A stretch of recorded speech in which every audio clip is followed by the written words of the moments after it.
ବାଲିଅନ୍ତାଠୁ ବିଭତ୍ସ ନୟାଗଡ଼ କେସ୍। ନୟାଗଡ଼ରେ ଖଣି ମାଫିଆଙ୍କ ଆତଙ୍କ। ରାସ୍ତା ଉପରେ ଯୁବକଙ୍କୁ ହାତ କାଟି ହତ୍ୟା କଲେ ଖଣି ମାଫିଆ।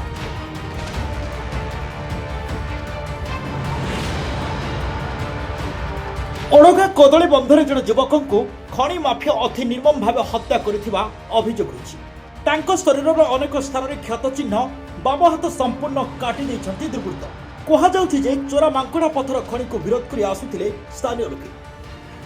ଗତକାଲି ମାଙ୍କଡ଼ା ପଥର ବୋଝେଇ ଗାଡ଼ିକୁ ଅଟକାଇ ପିସିଆରକୁ ଖବର ଦେଇଥିଲେ ଜଣେ ଯୁବକ।